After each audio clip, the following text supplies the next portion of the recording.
Московский аэропорт Шереметьево.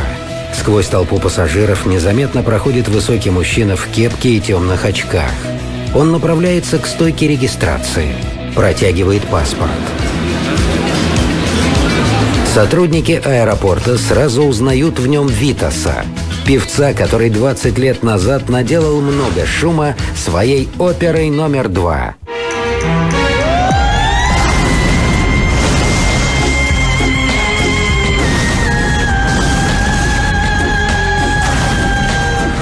И эта опера донеслась даже до Китая.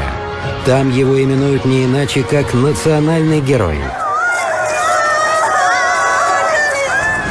Несколько лет назад Витас совершил в Поднебесной настоящую культурную революцию, завоевав эту страну все той же песней.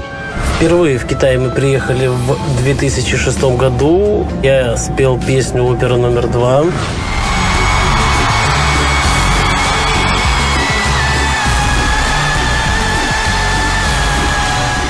И после этой песни начался какой-то бешеный ажиотаж. Певец стал знаменитым уже в 20 лет. Витас зарабатывал огромные гонорары, обзавелся роскошным особняком на Рублевке, приобрел шикарный дом в пригороде Шанхая. В его гараже стоит внедорожник стоимостью около 7 миллионов рублей. Именно ему стоят памятники в Китае. Именно в его честь открыто там уже больше 500 восковых фигур. Покорить 1,5 миллиарда китайцев – это дело очень большое. Это должно быть что-то такое уникальное. Так кто же такой Витас на самом деле? Как простой парень из Одессы смог пробиться в шоу-бизнес и стать звездой мирового масштаба? Правда ли, что он выкрал свою возлюбленную из дома, когда ей было всего 15 лет? И какие мистические знаки преследовали его после смерти матери? Меня зовут Витас, и это моя правда. Смотрите прямо сейчас. Почему выступления в Китае опасны для жизни Витаса? Покидаем концертные залы через воздуховоды, через канализационные люки. В чем причина его феноменального успеха в Азии? Когда фанаты слышат Витаса, они думают, что его голос – это поцелуй ангела. Как Витас придумал оперу номер 2. Папа вышел из соседней комнаты и сказал: я сейчас вызову милицию. Зачем певец увез возлюбленную тайком от ее родителей? Понимаю сейчас, что это не очень хорошо было по отношению к своим родителям. На какую сумму артист застраховал свой голос? Это был сложный процесс. И что случилось в день смерти его матери? Я стал верить в эзотерическую связь.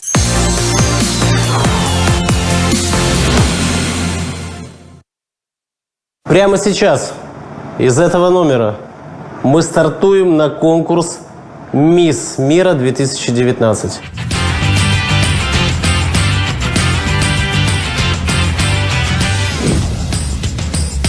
После многочасового перелета из Москвы в Китай Витас почти не отдыхал. Но, несмотря на усталость, певец готов вновь удивить Поднебесную. На этот раз его ждет огромный стадион, до отказа заполненный зрителями.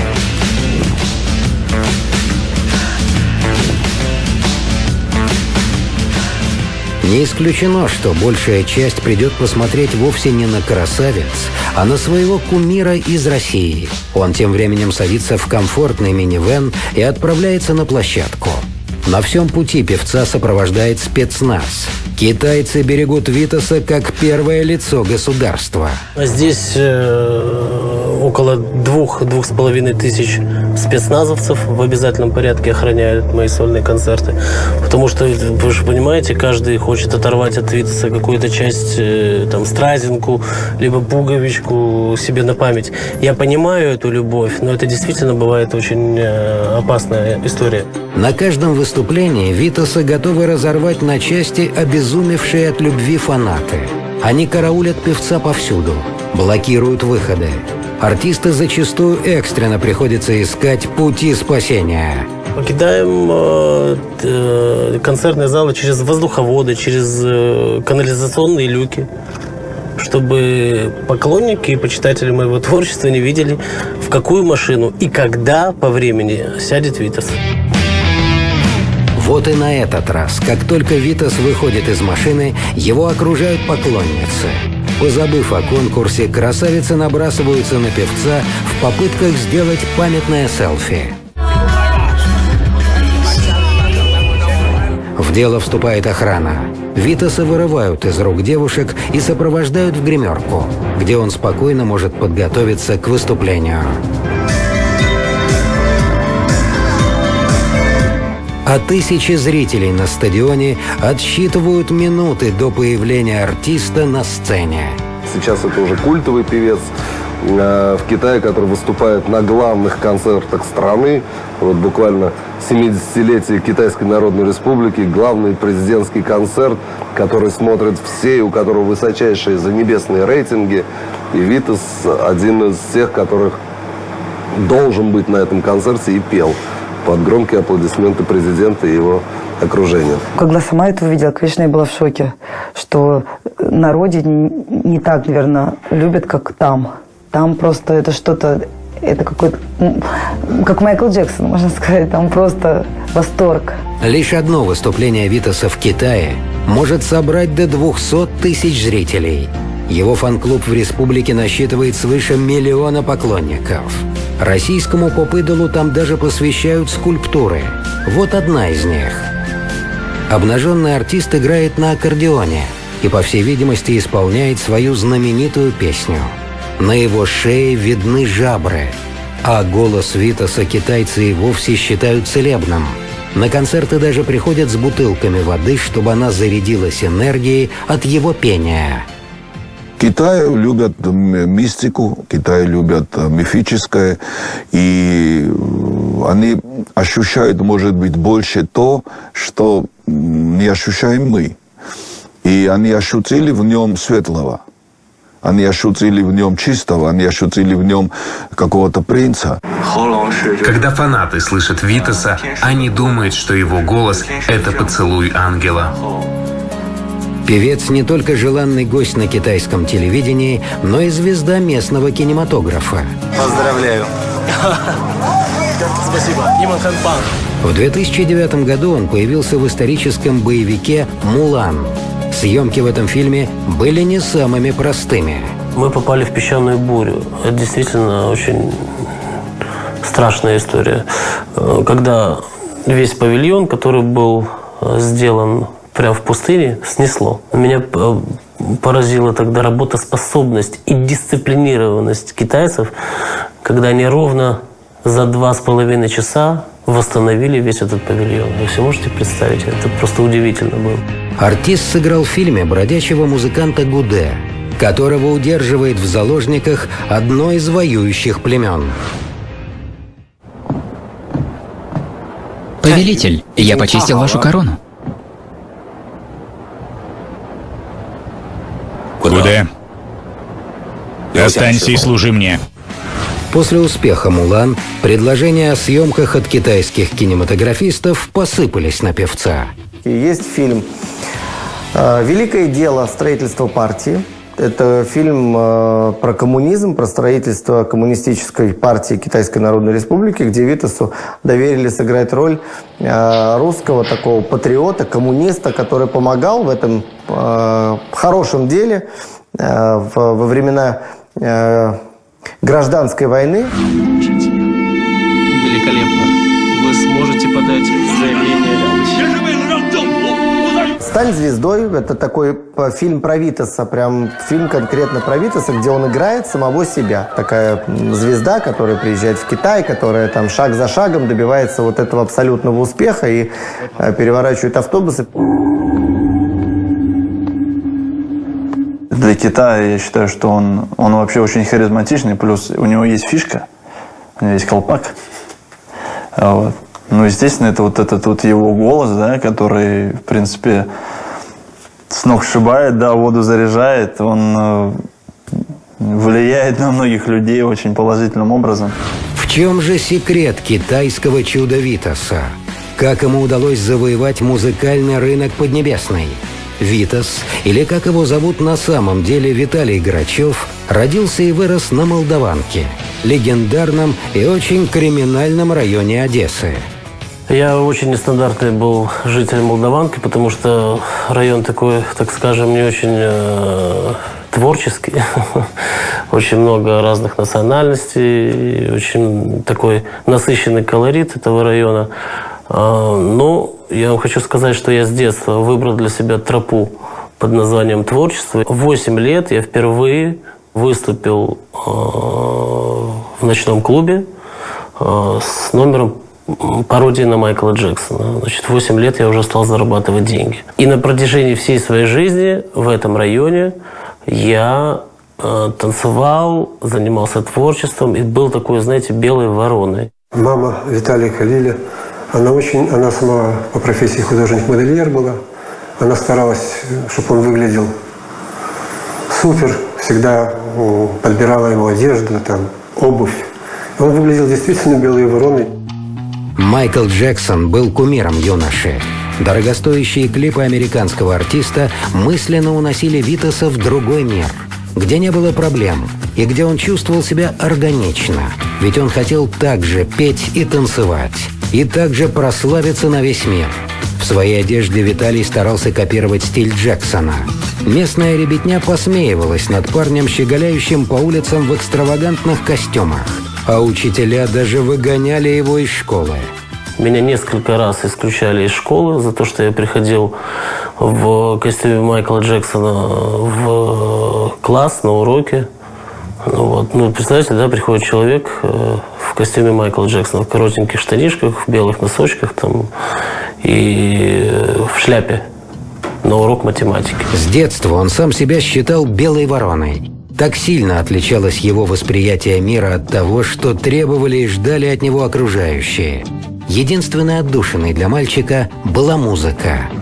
Когда ему где-то было лет 12, наверное, 11, я уже точно не скажу, еще голос у него, ломка еще не произошла, и он мог скопировать Уитни Хьюстон 1 к 1.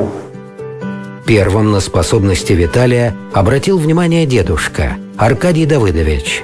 Дедушка подарил мне первый музыкальный инструмент.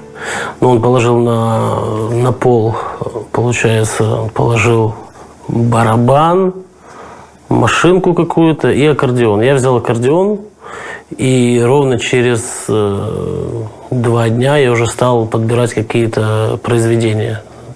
Так импровизировать. И тогда мама позвонила моему дедушке и сообщила об этом. Дедушка сказал: срочно отдавайте его в музыкальную школу. Семья Грачевых жила скромно. На автомобиль денег не было, поэтому Виталию приходилось самому таскать громоздкий аккордеон в музыкальную школу. Иногда после работы его забирала мама. Мальчик часами ждал ее на морозе. Он до сих пор все время вспоминает маму. Это у нее самый близкий человек был. Папе нужно было работать, зарабатывать деньги, поэтому я ему уделял внимание намного меньше. Вообще мама была моим первым учителем. Я помню, впервые, когда я сделал пародию на Майкла Джексона, это была маленькая комнатушка на Молдаванке, значит, шкаф, магнитофон «Маяк». Мама взяла стульчик, напротив меня села и посмотрела впервые мой номер, пародию на Майкла Джексона. Я никогда не забуду, она сказала: «Сыночек, ты это делаешь безукоризненно, у тебя настолько это хорошо получается, ты очень талантливый». И я вам хочу сказать, что мама всегда во всем меня поддерживала. Это очень важно для ребенка, когда родители его поддерживают. Лилия Михайловна всегда верила в своего сына и знала, что рано или поздно он прославится. Она шила ему яркие костюмы для первых выступлений. И эта страсть к необычным нарядам останется с ним надолго. Витас войдет в историю российской эстрады как один из самых эпатажных артистов. Но вряд ли бы он продвинулся дальше концертов в одесских ресторанах, если бы не встреча с продюсером Сергеем Пудовкиным. Смотрите далее. Кто пристроил Витаса в Москве? Это был лысый, худой, странный персонаж. Как появилась опера номер 2? Папа вышел из соседней комнаты и сказал: я сейчас вызову милицию. Зачем Витас украл свою возлюбленную у родителей? Света посмотрела в мои глаза и сказала: боже мой, Виталичка, ну что же я делал? И на какую сумму артист застраховал свой голос? Это был сложный процесс. Да чего меня гримировать? Зачем? Я и так красивый.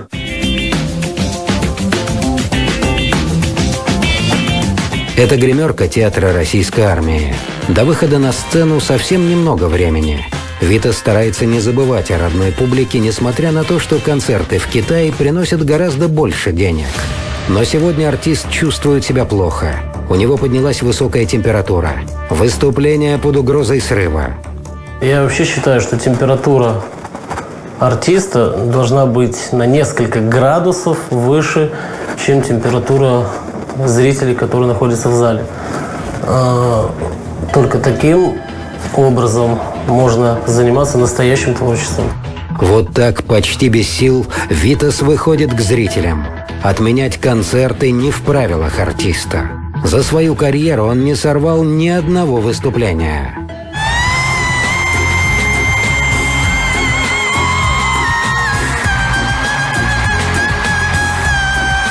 Этот необычный и сильный голос не спутаешь ни с чьим другим.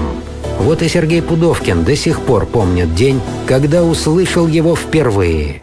Голос, внешность, умение, несмотря на абсолютно небольшой возраст, это, наверное, 17, около 17 лет, умение и возможность общения с публикой, контакт с публикой и, конечно, реакция совершенно ярчайшего размера, объема, когда артисту кричали «Браво!», аплодировали. Это было в Одессе в конце 90-х. Пудовкин, который в то время был директором группы «Нана», приехал туда по делам и зашел вечером в ночной клуб. Там-то он и увидел на сцене молодого человека по имени Витас. Это был удивительный, необычный, лысый, худой, странный, с неформатными текстами и песнями персонаж. Сергей тут же предложил ему подписать контракт. Вскоре они вместе отправились в Москву, где стали искать инвесторов для раскрутки певца. Витас хорошо помнит встречу с одним из руководителей крупного телеканала. Я зашел к нему в кабинет, он сказал: твоя задача какая? Ты чего хочешь от жизни, в принципе? Ты вот хорошо поешь, хорошо выглядишь. Я уверен, что у тебя есть перспективы. У тебя какая цель? Ты для чего пришел? Я говорю: я хочу заработать $1 миллион. Вот такая у меня была задача. Мне долгое время говорили: слушай, ну а как? Это же ни на что не похоже. Это невозможно на радиостанцию. Там же все песни должны быть более или менее в формате, одинаковые. А это же ни на что не похоже. Я думаю, слава богу, это хорошо. Это правильно, это хорошо, это очень важно, что это ни на что не похоже, что это ярко. И все же люди, готовые вложить деньги в раскрутку певца, нашлись. Праздновать сделку отправились в японский ресторан. Мне дали палочки, и я понимаю, что сидят взрослые люди, руководство сидит. Я думаю, как этими палочками есть, а руками тоже не очень удобно было. Я отложил палочки и сказал: вы знаете, я что-то есть не хочу, я сытый, можно я домой с тобой это заберу? Первой песней, благодаря которой о Витасе должна была узнать вся страна, Пудовкин решил сделать оперу номер 2. Он услышал ее еще тогда, в клубе в Одессе, и был уверен, что это 100% хит. Виталий написал ее еще в 14-летнем возрасте. В 3 часа ночи я просто решил написать песню. Папа спал с мамой. Значит, я взял йонику, которую мне подарил папа. Взял книжку, которую купила мне мама на привозе. Это на Молдаванке. Я взял клавиши, значит, наиграл какую-то мелодию, взял эти стихи и сделал куплет ровно за 4 минуты. Просто наиграл тут, опера номер 2, да? Абсолютно примитивная история. Но понял для себя, что припев должен быть оригинально. И потом я нашел вот эту вот высокую ноту и взял ее в 3 часа ночи.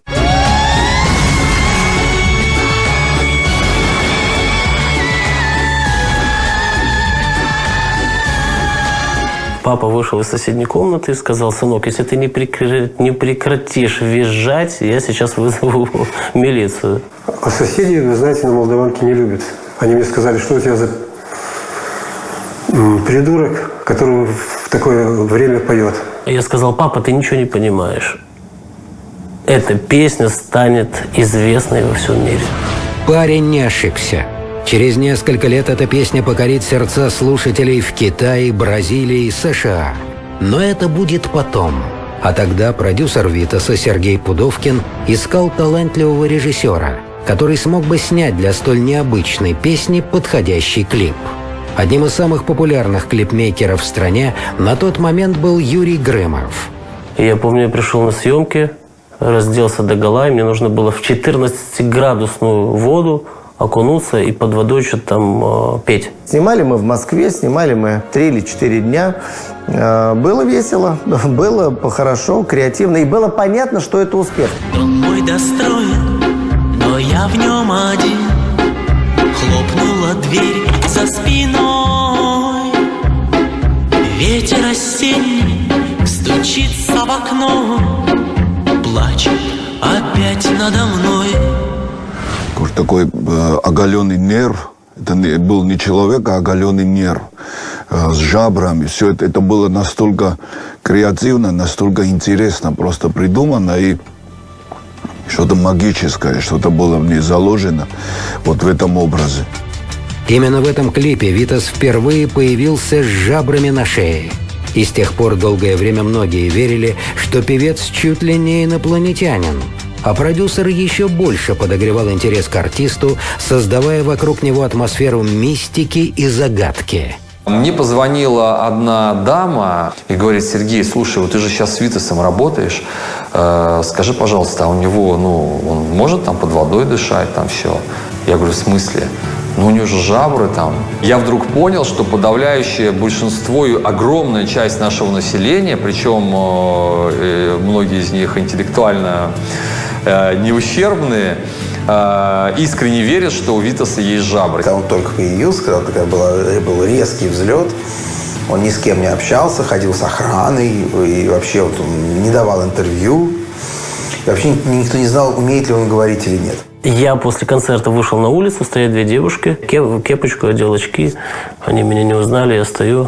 Одна говорит: слушай, ты знаешь, почему Витас после каждой песни мокрый? Он говорит: нет, не знаю. Говорит: я тебе расскажу. У него, говорит, за кулисами стоит ванная. Он, говорит, песню спел на сцене, зашел за кулисы, в ванную голову опустил, жабрами там подышал и вышел петь следующую песню. Наша публика уже давно в это не верит. А мировая общественность как раз верит очень активно. Я серьезно говорю. И до сих пор пишут письма, что когда приглашают там на какие-то гастроли, говорят, что мы вам обеспечим ванну специальную там с морской водой, я не шучу. Впрочем, кое-какие фантастические способности у певца имеются. Витас уверяет, что он умеет силой собственной мысли замедлять себе пульс. Когда мне было 18 лет, я лежал на кровати, просто вот тут у меня были руки. И я каким-то образом просто понял, что я могу убыстрять и останавливать, и замедлять пульс. Но на публике фокусы с пульсом Витас никогда не демонстрировал. Он покорил всех своим уникальным голосом. Я пришел петь эту песню для любви. Но Витас утверждает, что всегда выступает без фонограммы. В 2001 году он даже застраховал свой голос на $2,5 миллиона. Действительно, мой голос был застрахован. Это был сложный процесс. Это была большая работа. Продюсер выстроил образ Витаса как одинокого и замкнутого артиста, будто прилетевшего с другой планеты. Но на самом деле все это время с ним рядом была его девушка. Певец рассказывает, что история их любви похожа на настоящий блокбастер. Из серии «Бонни и Клайд», понимаете, такая прям вот история для какого-то фильма голливудского. И еще до встречи с Пудовкиным Витас выступал со своими песнями на различных конкурсах в Одессе. Он случайно увидел Светлану в толпе и понял – это та самая, единственная. За кулисами стояли две симпатичные девушки. Светлана и ее сестра Наталья. И зашел за кулисы, подошел сзади, шепнул ей на ухо «милая». Ну и просто ее обнял. Я сказал: пойдем со мной, теперь я тебя никуда не отпущу. Чувствую, что кто-то сзади подошел и дышит кто-то мне в спину. Вот. Поворачиваюсь, это Виталик. Ну, так вот мы познакомились. Мне было очень приятно. Витасу было 20 лет, а его девушке всего 15. Встречи с ним совсем не были похожи на ухаживание других парней с Молдаванки. Даже к обычному свиданию Виталий подходил творчески. Была зима, холодно было очень. И приезжает Виталик ко мне домой, говорит, звонит и говорит: выходи, Света, лето наступило. Я выхожу, он весь подъезд засыпал песком, поставил пальму, шезлонг. Вот. Ну, конечно, я была в шоке. Это было очень удивительно. Когда продюсер предложил Витасу подписать контракт и перебраться в Москву, певец понял: без любимой он никуда не уедет. Но я ее настолько сильно любил, что хотел забрать с собой. Все очень просто и банально, и примитивно. Но она настолько сильно меня любила, что готова была пойти на этот шаг. Светлана была несовершеннолетней. И, конечно же, родители никогда бы не отпустили ее в другой город. Тогда влюбленные решили просто сбежать. Понимаю сейчас, что это не очень хорошо было по отношению к своим родителям, что так вот взять и уехать. Но тогда я об этом не думала.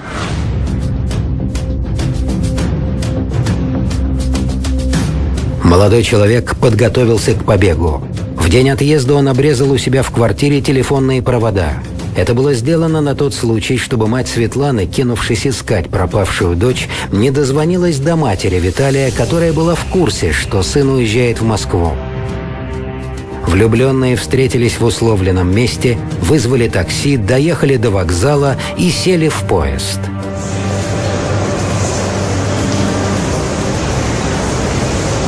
Когда поезд тронулся, Света посмотрела в мои глаза и сказала: боже мой, Виталичка, ну что же я делаю? Я говорю: да расслабься, все нормально. От счастья они совсем забыли о том, что вскоре им предстоит пересечь украинско-российскую границу. А у Светланы не было с собой никаких документов. Паспорт девушки еще даже не выдали. Но мне повезло. Я легла на полку, где рядом была мама, и у нее было 2 деток. Такого возраста примерно как я. Мы, конечно, очень боялись, когда таможня была. Я помню, Виталик стоял рядом, смотрел на меня так. Мы вот очень переживали. Когда таможенники стали обходить поезд, женщина сунула им целую стопку документов. По всей видимости, пограничники приняли Светлану за одну из ее дочерей и не потребовали паспорт. Так удачливые влюбленные спокойно добрались до Москвы. То есть мы оказались в Москве вдвоем. И вот мы, грубо говоря, там много трудностей было, мы на съемных квартирах жили, и денег у нас абсолютно не было. Мы ходили возле Макдональдса, облизывались просто, ели кильку в томате, ели гречку. И праздником для нас было, когда у нас оставались деньги, я помню, это было 20 копеек на мороженое. Вскоре родители Светланы бросились искать беглянку. Через ее друзей отец девушки выяснил, куда и с кем она уехала, и даже где они поселились. И я понимал, что он уже знает адрес, что может приехать полиция там, и так далее, и вообще какие-то вопросы, в принципе, могут возникнуть. И мы постоянно со Светой заходили во двор, в Карманинский переулок. Сначала из-за угла заглядывали, нет ли там полиции. Если полиции нет возле подъезда, мы спокойно шли в квартиру. Через несколько лет, когда мы вернулись в Одессу, теща меня встретила с распростертыми объятиями. Потому что она поняла, что ее дочь счастлива, что она, выражаясь молодежным сленгом, кайфует, что ей хорошо и что есть настоящая любовь. Мама, конечно, плакала. Папа потом меня не хотел отпускать. Вот. Но для Виталика сказал, что у него серьезные намерения, все хорошо. Казалось бы, тогда, в начале нового века, Витас обрел все, о чем мог только мечтать, будучи одесским подростком. Славу, деньги, творческую реализацию, любовь. Но именно в этот момент своего триумфа он потерял человека, который был ему дороже всех на свете. Скоро вы увидите, каким был последний разговор артиста с матерью. Он просто плакал, как ребенок. Что случилось в день ее смерти? Я стал верить в эзотерическую связь. И правда ли, что Витас перестал общаться с родным отцом? У папы есть особенности. Я, кстати, вспоминаю слова Пугачевой, когда она меня увидела за кулисами, вот на таких платформах 40-сантиметровых, в костюме рыбы, в шлеме. Она посмотрела на меня, говорит: «Боже мой, жертва имиджа». Все началось с того самого образа с жабрами. Витас на каждом своем выступлении эпатировал публику. Вот он, побритый наголо, с причудливым инопланетным шлемом на голове. Здесь он в образе фараона. Во время гастролей по Китаю певец одевался в доспехи воина терракотовой армии. Вот этот шлем весит 8 килограмм. Вот я ровно 8 лет ходил в этом шлеме на каждом своем концерте. А их было более за 8 лет 3000. Поэтому вот понимаете, как я рисковал своим шейным позвоночником. Необычный вкус в одежде и привычку к эпатажу привела ему мама, Лилия Михайловна. Она мне шила рубашки, штаны, пояса, разукрашивала их, обрабатывала их разными там красками, зеркала пришивала, стразы какие-то. У нее была безмерная любовь, какая-то вот просто невероятная любовь была к нему. То есть за все переживала. Взрослый мальчик, он все равно очень за него переживал. Я думала, что он чувствовал эту невероятную любовь, поэтому она была взаимная. Мама, как никто другой, верила, что ее сын добьется успеха. И она дождалась. Увидела Виталия на большой сцене. Его взлет и триумф. Но в 2001 году Лилия Михайловна серьезно заболела. Я понял, что в Одессе ее ни в коем случае оставлять нельзя. Я привез ее в Москву, значит, в Кремлевскую клинику положил. Значит, врачи долго боролись за ее жизнь. Но я так понимал, что вариантов не было. И она лежит, и вот у нее глаза абсолютно уже ничего не выражали. И она смотрит, и я смотрю, она фокусирует на мне зрение, даже в таком тяжелом состоянии. Фокусирует на мне зрение, говорит: «Сыночек, у тебя, говорит, прыщик на щеке, тебе нужно что-то с этим делать». Она уже месяц не разговаривала. То есть я понимаю, что я был самым любимым человеком в ее жизни. Именно в этот день Витасу нужно было лететь на концерт в Сочи. И ему пришлось оставить мать в больнице. И утром она мне звонит, представляете, она не разговаривала 2 месяца. Звонит и говорит: «Сыночек, а мне, говорит, лучше стало. Очень хорошая клиника, очень хорошие специалисты, врачи, мне стало лучше. Твой охранник принес мне мои любимые моченые яблочки». Позвонила мне на мобильный телефон. Я говорю: «Мама, я очень рад, я завтра буду. До встречи». А во время концерта произошло необычное событие, которому поначалу артист не придал большого значения. И у нас был такой номер, когда мои танцоры поднимают парашют и опускают его. И вот под этот парашют ориентировочно в 8 часов вечера залетает ласточка и погибает под этим парашютом. Я не придал этому значения, и после концерта мне сообщили, что мама умерла. Лилия Михайловна ушла из жизни ровно в 8 вечера. Но мистические совпадения на этом не закончились. Я сообщаю о смерти мамы на следующий день папе. И папа говорит: «Мне, говорит, вчера Лилечка снилась, мама». Она говорит, звонит в дверь. Я подхожу к двери, открываю двери, и она стоит и что-то держит в руках.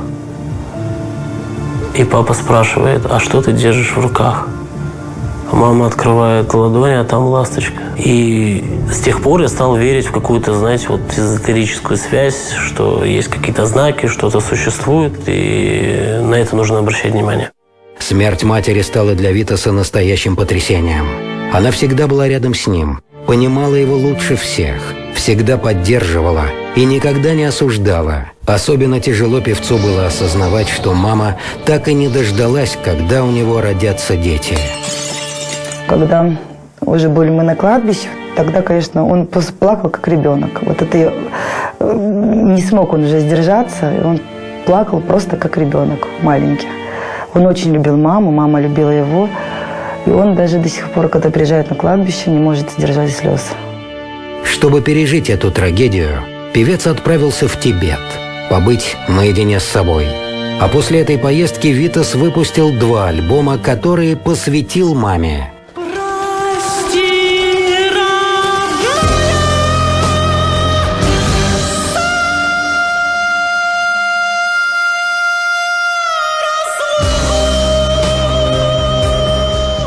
Через несколько лет Витас выпустил программу «Песни моей мамы», в которой исполнил ее любимые композиции.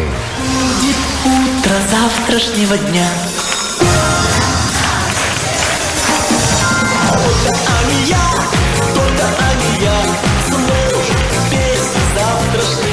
Для Витаса эта концертная программа была не просто очередным шоу. Смерть матери побудила его стать более серьезным. Он решил на время отказаться от экстравагантных нарядов и сменил их на костюмы. Впервые артист предстал перед публикой с оголенной шеей, без жабр. Она родом из Самары, а я когда в Самару приезжаю, когда я пою песню «Мама», обязательно какой-то знак. То ли серпантин упадет, то ли лампочка выключится, то ли свет поменяется. Понимаете? То есть я всегда чувствую ее присутствие в ее родном городе. Безусловно, память о ней всегда рядом со мной. Я всегда чувствую ее. Всегда она мне помогает, всегда я помню ее слова, я помню ее запах, я помню ее объятия. После смерти матери СМИ стали писать, что у Витаса сложились непростые отношения с отцом, Владосом Грачевым. Якобы певец перестал с ним общаться и не видится годами. Но сам Витас опровергает эти слухи, хотя не отрицает, что в их отношениях есть сложности. Я вам хочу сказать так, что папу я очень люблю. Папа для меня сделал в жизни очень многое. Но у папы есть особенности. Так же, как особенности у каждого человека. Особенности эти связаны с его стилем жизни просто. Просто не совсем контактный, понимаете? Он не общительный, более такой закрытый, замкнутый. Это его особенность. Поколение всегда отцов и детей, оно всегда мыслит по-своему и по-разному. Так что бывают какие-то вопросы, какие-то жизненные, какие-то, в которые мы не сходимся. Но это естественно. Так что сейчас мы нормально общаемся. Глядя на триумф сына, отец Витаса, Владос Аркадьевич, тоже начал петь и записал несколько пластинок. Но успех сына повторить пока не смог.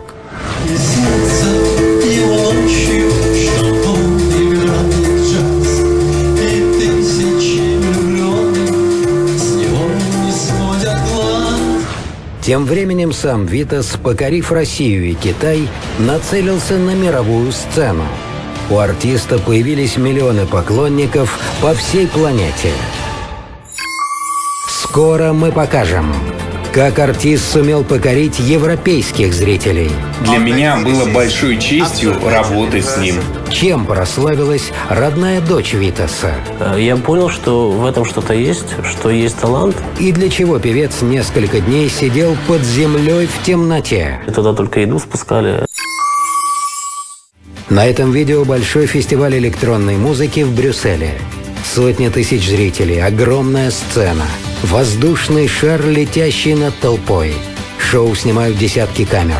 Популярный во всем мире диджей Тимми Трампет торжественно объявляет специального гостя из России Витаса.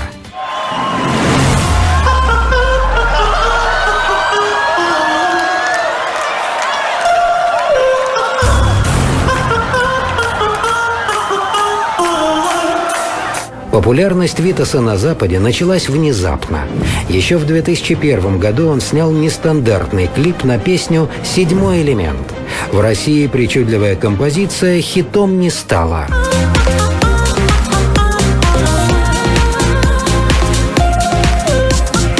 А много лет спустя кто-то опубликовал эту запись на англоязычных ресурсах интернета. И вдруг видео стало набирать миллионы просмотров. Я пришел дать эту песню из мира гроз. Заграничные поклонники певца сделали десятки самых разных пародий на полюбившийся клип.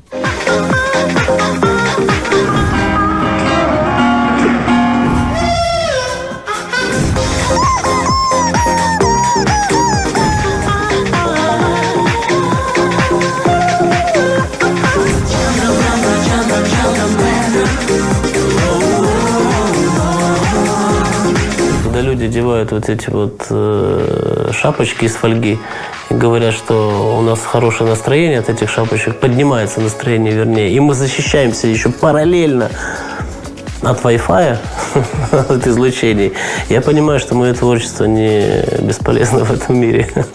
Услышав седьмой элемент, диджей Тимми Трампет решил сделать ремикс на эту песню и выступить с Витасом на грандиозном рейв-фестивале.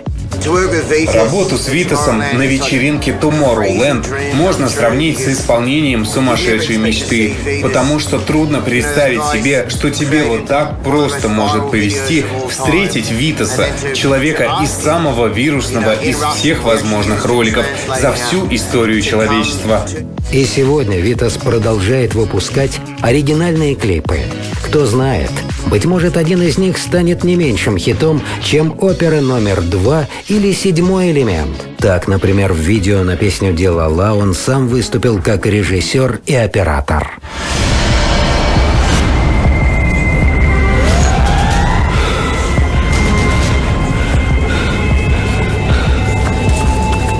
Мне очень многие сейчас спрашивают, друзья, знакомые, родственники, в чем смысл клипа, в чем смысл, о чем это. Ходит какой-то странный пингвин на протяжении 3 минут, ездит на странной машине, потом странный превращается в тебя. Это выдуманный, вымышленный персонаж, такой стиль артхаус, вот, который... Это Человек-пингвин. Человек-пингвин. Витас признается, за последние годы он сильно изменился. Стал взрослее и мудрее. В этом ему во многом помогли восточные духовные практики. Я погружался, посвящался под землей, в темноте был, мне туда только еду спускали. Это такая история действительно была. Когда ты находишься в темноте, когда ты находишься под землей, когда у тебя нет постороннего, когда на тебя не влияет окружающая среда, и ты находишься один на один с собой, в этот момент ты познаешь себя. Ну, условно говоря, ты можешь разговаривать со своими внутренними органами. То есть ты понимаешь, как ты устроен, потому что на тебя не воздействует окружающая среда. Это очень полезно. Он там, к спорту начал так приучаться, да, побольше. И я, может быть, как-то даже повлиял, да, на него с этим делом. Там пару раз там в пинг-понг с ним играли. Но еще больше Витас изменился благодаря тому, что он стал отцом. В 2008 году у них со Светланой родилась дочь. Девочку назвали Аллой. А в 2014 году на свет появился сын Максим. Это, знаете, вот когда я просыпаюсь утром, да, от поцелуя дочки или от поцелуя сына, когда он там трогает меня за губу там, или гладит мой нос и говорит: «Папочка, вставай, пойдем кушать». Это удивительное счастье, это удивительное ощущение. И на сегодняшний день я живу исключительно для детей, для своей семьи. И подтискать их все время хочется, подтискать вот это вот, и хочется все время подтискать хочется, вот эту радость, вот эту маленькую, вот эту радость маленькую. Я видел его отношение к Аллочке, как он к ней относится, как она, когда он приходит, она бросается, прыгает ему на шею. Отец он прекрасный, мне кажется. Певец не настаивает на том, чтобы дети пошли по его стопам. Однако уже сегодня они проявляют яркие музыкальные способности. Дочь Алла стала популярна в Китае не меньше отца. Вот так произошло, что я с другом просто написал ей песню там, за несколько часов. Вот мы ее быстро записали, она ее выучила. Я говорю: Алла, ну, ты же моя дочка, ну, сделай доброе дело, спой со мной просто в концерте. В Москве был концерт, она вышла, и кто-то ее снял на телефон, эту песню. И через 2 дня мне звонит моя знакомая из Соединенных Штатов, говорит: а ты знаешь, что твоя дочка в социальной сети набрала 6 миллионов просмотров за день?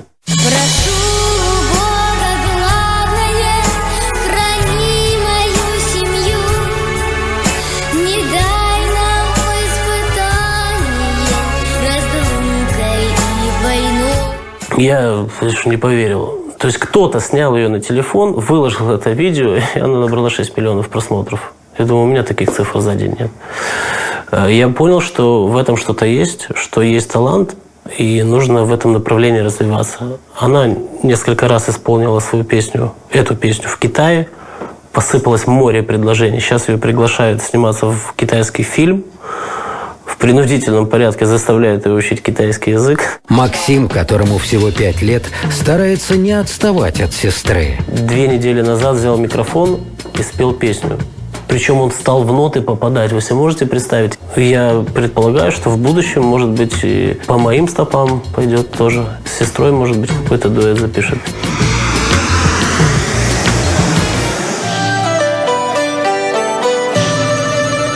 Однако в этот раз Витас прилетел в Китай без детей. Для выступления на конкурсе красоты он надевает костюм, украшенный множеством булавок. Фанаты уже заждались своего кумира. И вот он предстает перед 100-тысячным стадионом.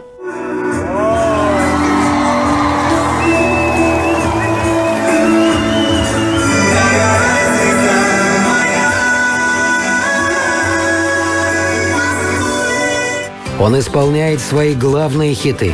Вместе с ним на сцене выступает китайская группа шоу-балета. После Витас обращается к залу с благодарностью на русском и китайском языках. Китай для меня – это второй дом. Я очень рад и счастлив всегда быть здесь. Главное, После концерта Витас вновь убегает от поклонников, но безуспешно. На этот раз они проследили, на каком автомобиле их кумир будет покидать площадку.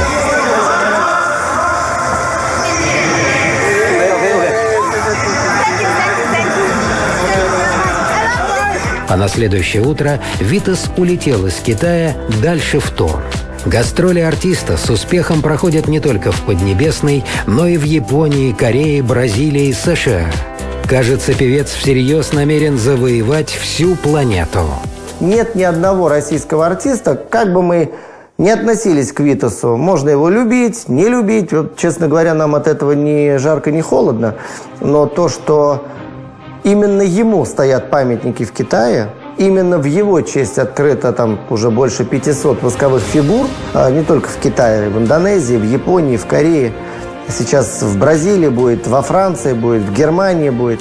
То, что это ему посвящено, то, что сделан был и создан такой образ, такой бренд и достигнут такой успех, да, это результат сегодняшнего дня, это результат сегодняшнего успеха. Я мечтаю о том, чтобы в жизни, в моей жизни и в жизни моих детей, моей семьи сопутствовала удача. Потому что, вот, как мой папа сказал, я к нему очень хорошо отношусь и всегда прислушиваюсь. Он сказал такую интересную вещь, сказал, что... Ну, его спросили: Влада, скажите, пожалуйста, что вы пожелаете нашим телезрителям? Он говорит: удачи. Это почему не здоровье? Он говорит: потому что на «Титанике» все были здоровы, а удачи не было. Прошу